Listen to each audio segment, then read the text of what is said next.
আসসালামু আলাইকুম রহমতুল্লাহি ওয়া বারাকাতুহু।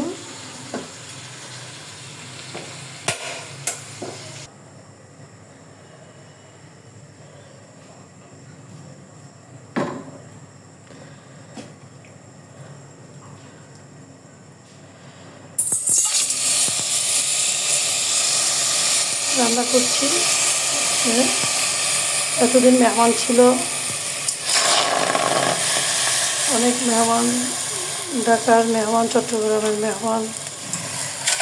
একেবারে রান্নাবান্না ছিল অনেক, প্রচুর রান্না, তেল মশলা জাতীয়। আর ভালো লাগছিল না, চিন্তা করলাম আজকে একটু পেশোয়ারি বিফ রান্না করি।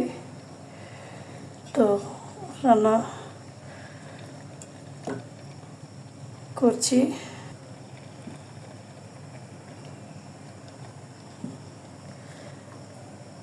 কারণ আমি এখানে তেল মশলা কিচ্ছু দিব না, গোটা গোটা সব।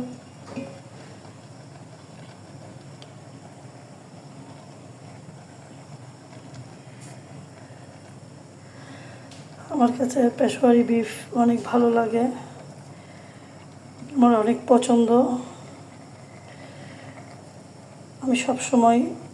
আমি বেশিরভাগ এভাবেই পেশোয়ারি বিফ রান্না করার চেষ্টা করি।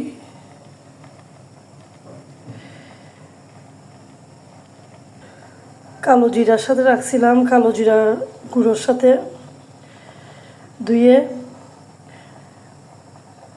তো এখানে কালো জিরা লেগে গেছিল।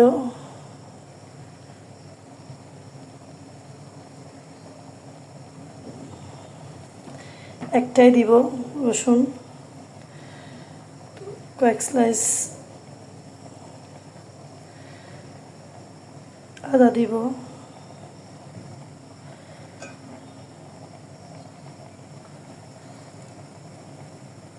দারচিনি,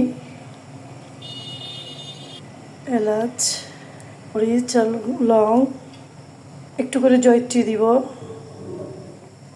এক মুঠো কাঁচামরিচ দিব, শুধু একটু ধনিয়ার গুঁড়ি, আর কিচ্ছু দিব না। একটু করে মেথি দানা, অল্প একটু করে রাঁধুনি চিকন জিরা। আমার কাছে এই মুহূর্তে ঘি নাই, আমি তাই সয়াবিন তেল দিচ্ছি। অল্প একটু পানি দিয়ে ঢেকে দিব।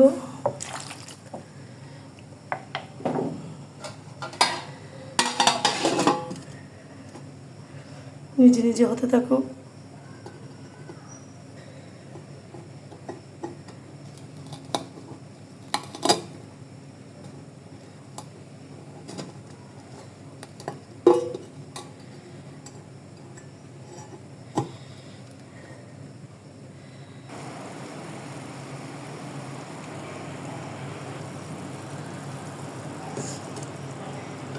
মাশাআল্লাহ, সুবহানাল্লাহ, খুব সুন্দর হয়েছে। আমি এটাই চাইছি।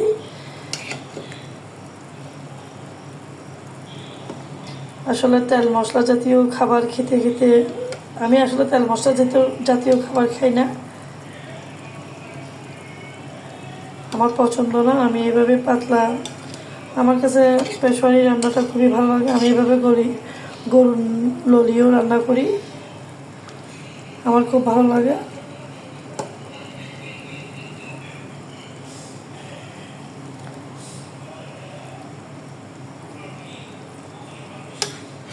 খুবই সুন্দর হয়েছে, মাশাআল্লাহ, আলহামদুলিল্লাহ।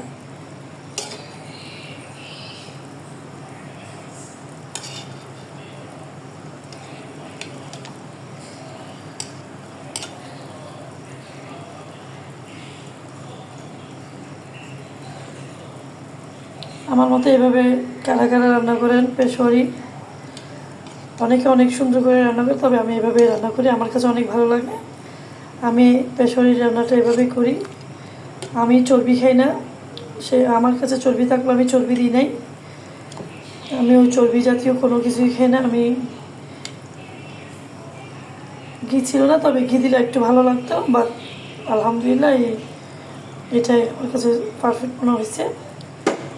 তো সকালবেলা নান অথবা চাপড়ি রুটি বা পরোটা দিয়ে খাওয়া হবে। অল্প বাসায় কেউ কেউ ভাতের সাথে খাবে। আমাদের বাসায় ভাত কেউ খাইতে চায় না, তো রান্না হয়েছে অনেকই, যার যেটা পছন্দ সে সেটা খাবে। তো আজকে এই পর্যন্ত। আসসালামু আলাইকুম রহমতুল্লাহ বরকাতুহু।